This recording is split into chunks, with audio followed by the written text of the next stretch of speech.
Greetings, humans. It's me, Bob Harris, senior editor of FootballDiehards.com. It's time for the Week 15 injury review, preview, update, overview thing we like to do every week, and it's Week 15, if I didn't mention that, and I think I did. It's fantasy crunch time. We all know that if you're in your season-long playoffs, you need to win to keep going, and if you're playing DFS, you always need to win. You want the money, right?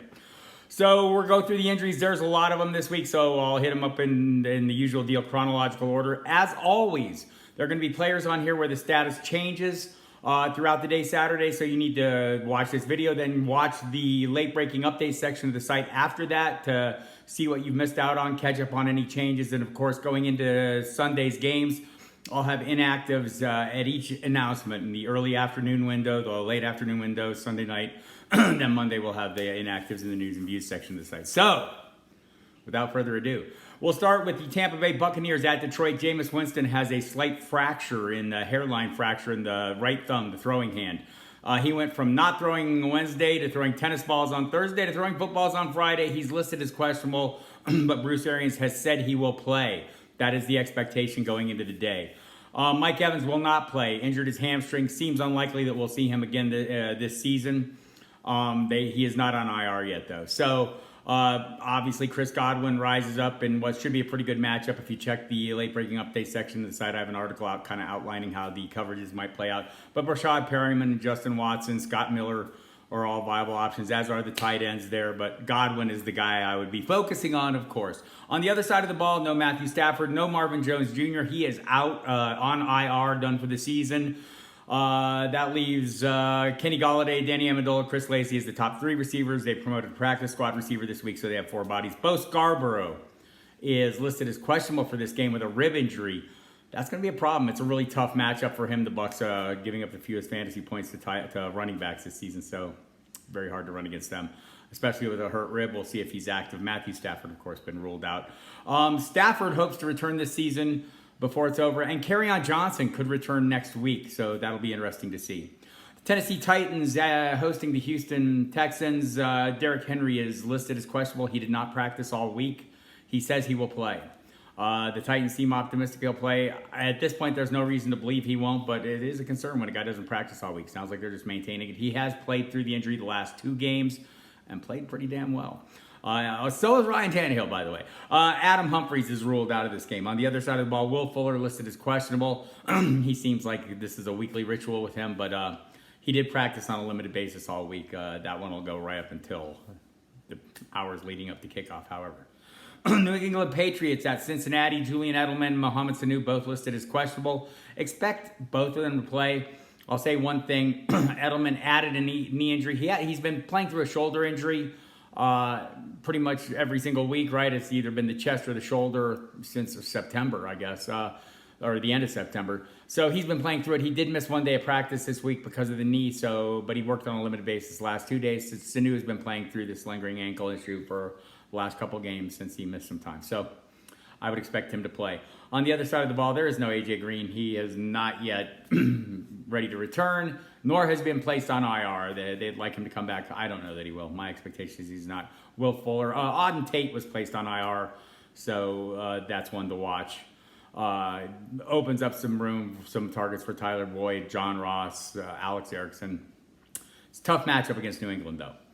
For the Kansas City Chiefs hosting the Denver Broncos, Damian Williams is listed as questionable.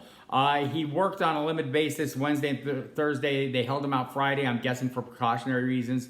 My guess is he'll return and muddy up the backfield, and that's already pretty murky, right? LaShawn McCoy, Spencer Ware came back last week and got significant touches. Darwin Thompson kind of seems to be at the bottom of the pecking order there, even after the coaching staff talked him up heading into last week's game. On the other side of the ball, Noah Fant, listed as questionable, has foot and hip injuries. He did practice on a limited basis as the week progressed.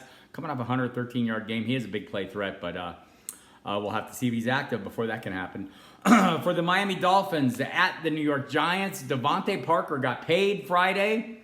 4-year, $40 million contract extension. He's been playing lights out, but he also suffered a concussion last week along with Albert Wilson. Both of them increased their workloads in practice as the week went on. They were working fully Friday, shed the no contact jerseys they were wearing Wednesday and Thursday. My guess is we will hear something about clearance later Saturday.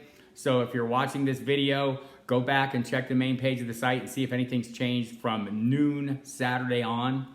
And we'll know, but I would expect them to get clearance at some point, assuming they didn't suffer a setback or have recurring symptoms.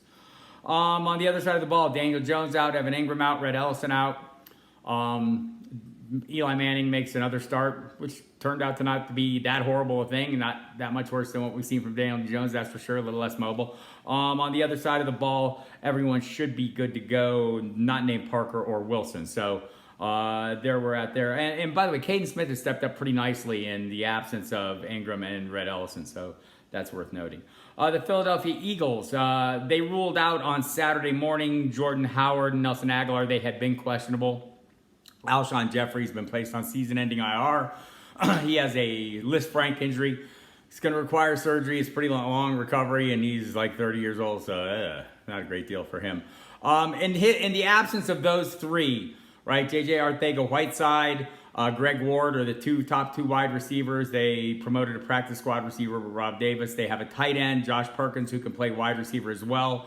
Boston Scott came on and did great things last week. We expect him to continue doing more. Miles Sanders, of course, will do some catching, and the tight ends will be leaned on heavily. Zach Ertz has played a fair amount of wide receiver last week, kind of an emergency circumstance. Maybe you see that again. But either way, both he and Dallas Goedert would be expected to increase their workloads given the injury situations. Other side of the ball, Trey Quinn and Paul Richardson, the wide receivers, have been ruled out of this game.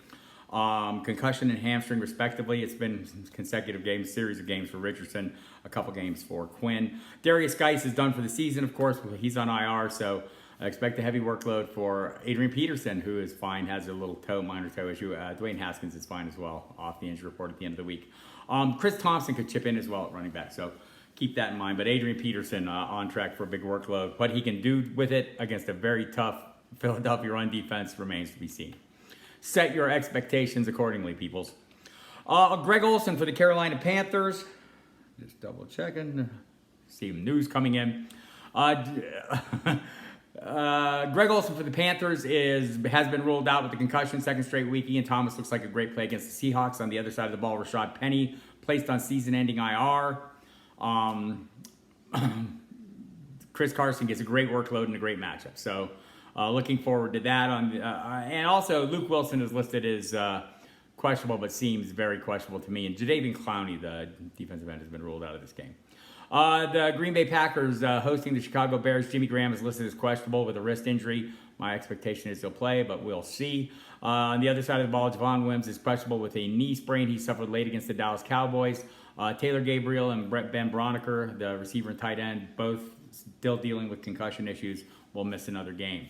Late afternoon, Josh Jacobs looks like he'll be back for the Oakland Raiders against the Jaguars, assuming he is. What a great matchup.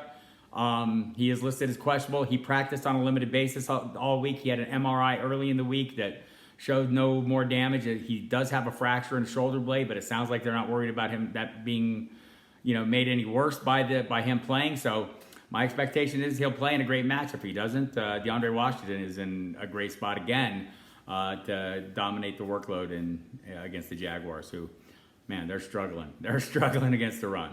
DJ Chark on the other side of the ball has been ruled out. So Chris Conley, D.D. Westbrook, maybe Keelan Cole, but I'd focus on the first two a little bit. Rise up in a great matchup on that side of the ball, right?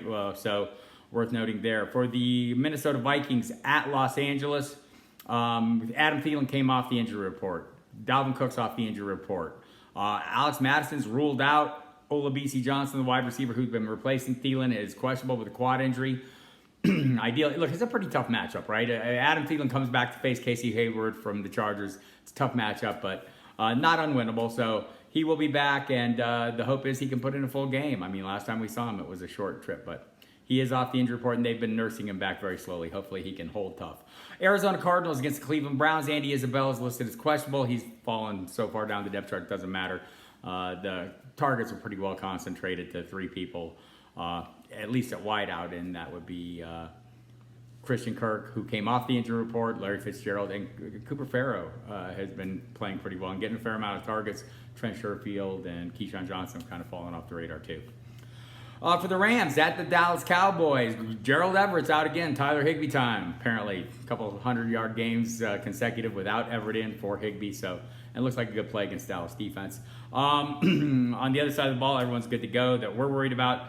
For Dallas anyway, everyone's off the injury report. Calvin Ridley, the Atlanta Falcons are going to San Francisco. Calvin Ridley is done for the year, placed on season-ending IR. Russell Gage moves up in the rotation. I don't know, this is a very tough matchup, obviously, unless you're the New Orleans Saints, apparently. The San Francisco pass defense has been very tough. They'll be without Richard Sherman, though. And all their skill players are good to go. And Kyle Shanahan's talking about Raheem Mostert now taking the lead in the running back by committee, which is probably trickeration or something. We'll see. There's still 3 running backs there. It worries me. Sunday Night Football, James Conner looks like he'll come back. He practiced fully all week.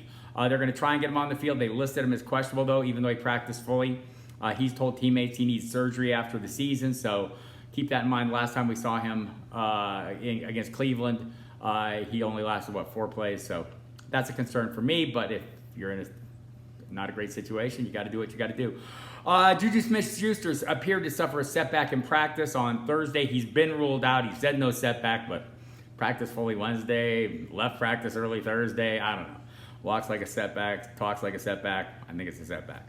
Vance McDonald's been ruled out of that game, so don't be tempted to play him. Monday Night Football, T.Y. Hilton returned to practice on Friday, I guess it was, and worked on a limited basis, so he still has a chance to play. I can't imagine them pushing him back into the fray, but you'll want to check the main page of the site. The official injury report for the Monday night game will be out later today. And the same goes for Jared Cook.